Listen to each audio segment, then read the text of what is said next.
comment organiser vos journées ainsi que vos semaines grâce à Google d'une manière simple, sans stress, sans pression et surtout sans frustration. C'est ce que je me propose de vous enseigner dans cette vidéo. Imaginez que vous êtes un pilote d'avion. Vous avez une destination à atteindre mais vous ne savez pas comment y arriver. Vous n'avez pas de carte, pas de boussole, pas de GPS. Vous volez à l'aveugle sans savoir où vous allez ni combien de temps vous allez mettre. Vous risquez donc de vous perdre, de manquer de carburant, de rencontrer des turbulences. Vous êtes stressé, angoissé et frustré. Ça, c'est la situation de la plupart des gens face à ce qu'ils ont à accomplir chaque jour et chaque semaine. Maintenant, imaginez que vous avez tous les outils nécessaires pour planifier votre vol. Vous avez une carte qui vous indique le chemin le plus court et le plus sûr. Vous avez une boussole qui vous oriente dans la bonne direction, ainsi qu'un GPS qui vous donne votre position exacte ainsi que votre vitesse. Vous volez en toute confiance en sachant où vous allez et combien de temps vous allez mettre. Vous évitez ainsi les obstacles, vous optimisez votre consommation, vous profitez du paysage et vous devenez donc serein, détendu, satisfait. Et ça, c'est ce que vous deviendrez lorsque vous maîtriserez les bases de la planification ainsi que la technique d'organisation que je vais vous enseigner. Bonjour à tous, je m'appelle Ali, passionné de marketing, d'entrepreneuriat et surtout d'idées. Aujourd'hui, je vous propose de vous enseigner comment organiser vos journées ainsi que vos semaines grâce à deux outils simples qui ne nécessitent pas forcément de grandes compétences en technologie. Vous allez apprendre comment ces outils vont vous permettre de tracer votre route, de garder le cap et surtout d'atteindre vos objectifs. Et vous allez comprendre que lorsque vous allez organiser vos journées ainsi que vos semaines, vous allez gagner en liberté et que ce n'est absolument pas une contrainte. Et certains vont peut-être penser que j'exagère, mais c'est une méthode que j'utilise depuis plusieurs années maintenant et qui me permet de gérer toutes mes activités et surtout d'atteindre mes objectifs. Je l'ai mise au point lorsque j'étais étudiant et je l'ai peaufiné ces dernières années grâce aux outils de la technologie. Alors si vous êtes prêt à décoller, suivez-moi, je vais tout vous expliquer.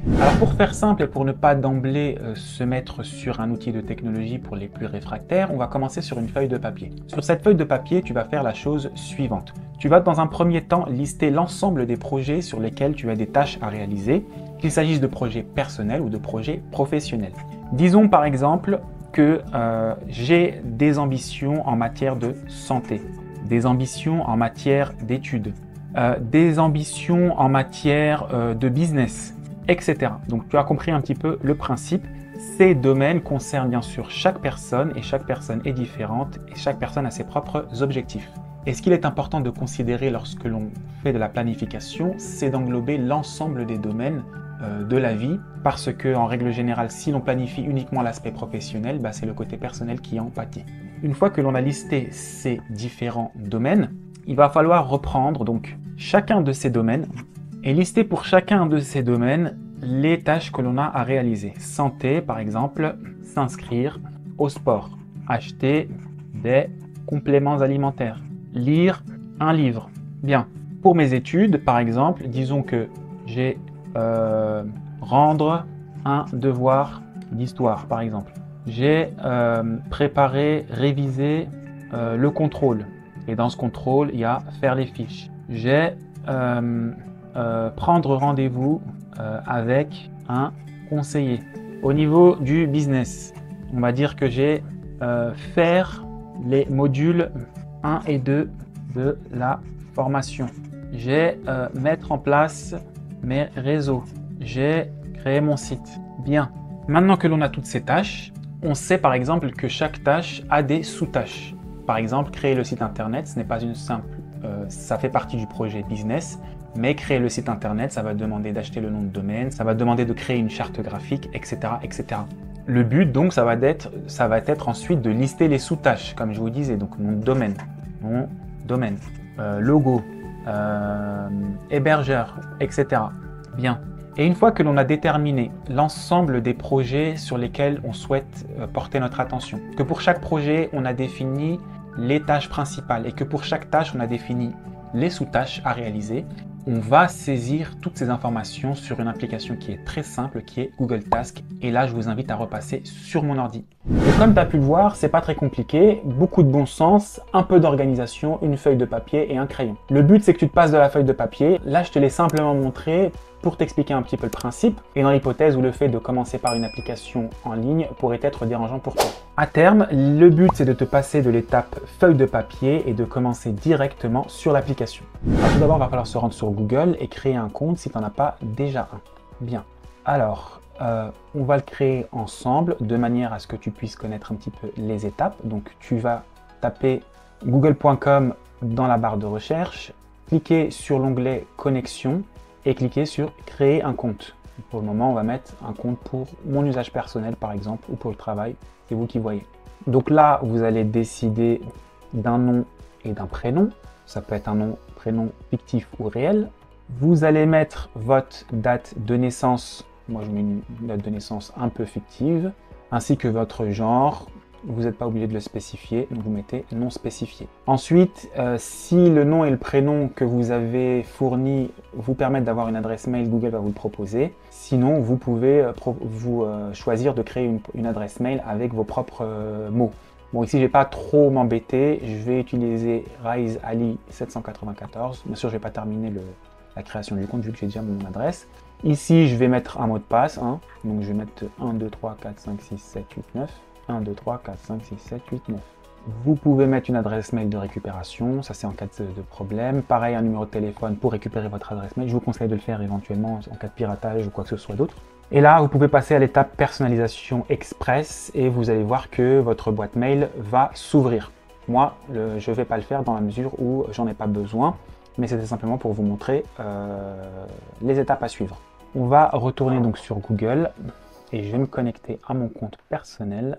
Donc une fois que vous aurez ouvert votre boîte mail ou votre compte, peu importe, et peu importe l'écran qui va se situer en bas, nous ce qui va nous intéresser, ce sera de regarder en haut à droite. Vous allez apercevoir ce quadrillage, vous cliquez dessus et vous allez avoir l'ensemble des applications Google à votre disposition.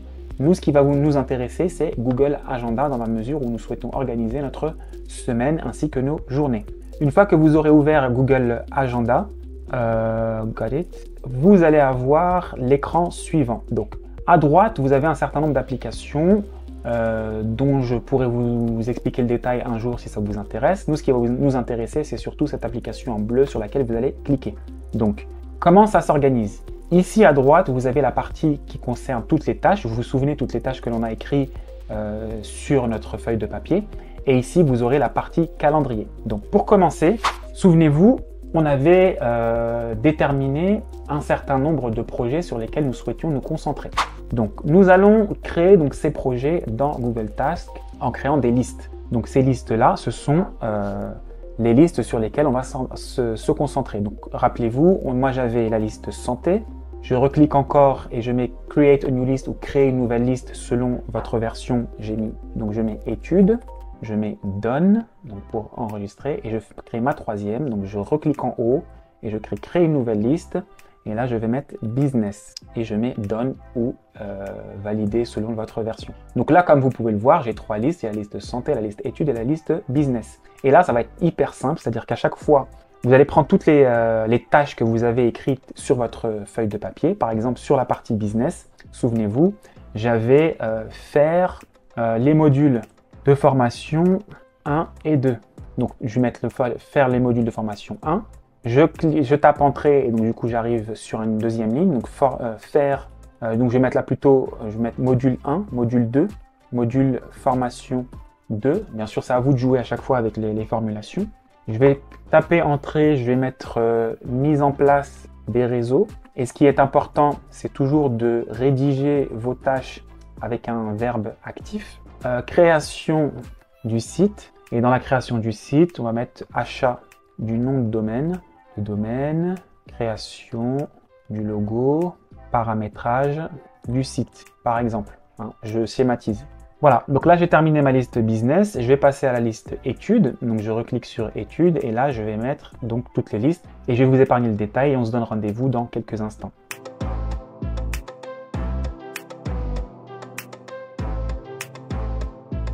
Voilà, donc moi j'ai terminé mes listes comme je vous ai montré tout à l'heure. Donc j'ai mes trois listes et sur chacune de mes listes, j'ai l'ensemble des tâches que je dois accomplir. À partir de maintenant, ça va être très simple et vous allez voir que pour organiser votre semaine, vous allez pouvoir faire ça en l'espace de 30 minutes maximum vraiment, mais peut-être même en 10 minutes selon la complexité des tâches que vous avez à faire. Bien sûr, là on est sur PC et je vous expliquerai également la manière de le faire sur votre téléphone portable. Là, ça va être simple. Je vais simplement prendre les tâches en question. Je vais cliquer sur la tâche et je vais la faire bouger sur mon calendrier.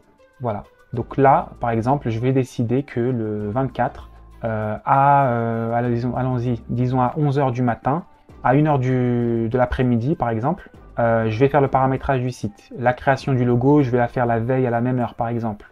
L'achat du nom de domaine, je vais le faire le lendemain, vous voyez. Et comme vous pouvez constater, chaque fois que je vais modifier mes événements sur mon calendrier, ce sera inscrit ici et je vais également pouvoir le consulter sur mon téléphone directement. C'est-à-dire que je n'ai pas à avoir besoin de revenir sur le site internet, je vais pouvoir le paramétrer directement via l'application. Et donc du coup, voilà, je vais faire ainsi les choses. Si j'ai pas envie d'assigner à la tâche une date et une heure précise, je peux cliquer donc sur la partie date que vous voyez là. Je clique sur la partie horaire et j'appuie sur la poubelle de manière à retirer la date. Je peux aussi faire le choix de créer des tâches directement sur le calendrier. Admettons que j'ai pas envie de passer par les listes de tâches, mais que je veux, enfin voilà, le vendredi, voilà, j'ai une tâche qui me passe par la tête et je me dis bon voilà, il faut que j'aille acheter un gâteau. Donc je clique simplement en haut de la colonne, il va y avoir une fenêtre qui va apparaître. Nous, ce qui va nous intéresser, c'est l'onglet tâches, donc je vais cliquer sur l'onglet tâches et non pas événements. Événements, peut-être que ce sera l'objet d'une autre explication. Et là, je vais mettre donc acheter un gâteau et je vais l'assigner dans une liste de tâches si je le souhaite, bien sûr. Sinon, je peux le laisser dans une liste de tâches générale. On va le mettre dans l'onglet santé, même si manger trop de gâteaux, c'est pas très bon pour la santé. Mais je vais, on va dire, le classer dans l'onglet santé. Et regardez d'ailleurs maintenant que je vais passer à l'onglet santé, acheter un gâteau a bien été ajouté. Voilà. Donc maintenant, vous allez pouvoir faire votre organisation, donc reprendre les tâches que vous avez inscrites donc, sur votre feuille de papier et les reporter directement sur l'application, donc via votre PC. Si vous n'avez pas de PC et que vous ne voulez pas passer par le PC, je vais vous montrer comment le faire via votre application. Alors ce que vous allez faire, c'est que vous allez vous rendre sur le Google Store ou l'Apple Store, vous allez taper Task et vous allez télécharger cette application que vous voyez à l'écran en bleu. Le ciel, donc bleu et blanc, Google Task. Ce qu'on va faire également, c'est qu'on va télécharger la deuxième application nécessaire et qui fonctionne de concert avec l'autre application. C'est Google Agenda. Donc pareil, vous tapez dans la barre de recherche Google Agenda et vous arrivez donc sur cette application que vous allez télécharger et installer. Moi, elle est déjà installée sur mon téléphone, donc j'ai pas besoin de la mettre dessus. Ce que vous allez faire dans un second temps, du coup, c'est que vous allez ouvrir l'application sur votre téléphone et comme vous pouvez le voir, donc toutes les listes que j'ai créées tout à l'heure sur PC sont présentes sur mon téléphone directement. Donc, lorsque je vais vouloir ajouter une tâche, il me suffit simplement d'appuyer sur le plus en bas à droite de l'écran et d'inscrire la nature de la tâche que je souhaite accomplir. Là, vous avez un exemple à l'écran. Et donc cette tâche-là apparaît également sur ma liste. Je peux également cliquer sur la liste en question et lui assigner aussi une date. Donc j'ai cliqué dessus là comme vous pouvez le voir et je lui assigne à la fois une date pour laquelle je souhaite qu'elle soit exécutée, plus une heure, donc là par exemple 19 h. Et vous voyez qu'en bas du coup vous avez l'heure ainsi que la date de la tâche en question. Admettons maintenant que j'ai terminé ma tâche, j'appuie simplement sur tâche terminée et vous allez voir donc, du coup que la tâche va disparaître de la liste, elle va être barrée et apparaître en bas de l'écran. Et maintenant qu'on a terminé, on va passer à Google Agenda. Donc on va ouvrir la deuxième application et là vous pouvez voir que l'ensemble des tâches que l'on a écrites apparaissent ici. C'est un calendrier normal, hein, vous avez des horaires également, donc voilà. Vous pouvez également choisir la vue que vous voulez adopter donc sur votre écran pour pouvoir avoir peut-être plus de clarté. Donc là j'ai opté pour une vue semaine. On peut également opter pour une vue mois, donc pour voir l'ensemble des tâches que l'on a à faire sur le mois en entier. Donc là comme vous pouvez le voir aussi à l'écran. Là je vais revenir sur la vue jour. Et admettons que l'une des tâches que j'ai assignées pour le jour en question ait été terminée. Donc je vais simplement cliquer sur la tâche en question et marquer comme terminée. Et vous allez voir qu'elle va être barrée et apparaître donc en couleur pâle sur votre calendrier. Là je change également la vue. Donc on passe en vue semaine et donc vous avez l'ensemble des tâches de la semaine. Et donc chaque semaine vous allez donc réaliser ce travail. Donc chaque dimanche, donc vous vous posez un jour durant la semaine, que ce soit un dimanche, un mercredi, un mardi, en fonction de vos disponibilités à vous. Vous déterminez l'ensemble des projets sur lesquels vous souhaitez travailler durant la semaine.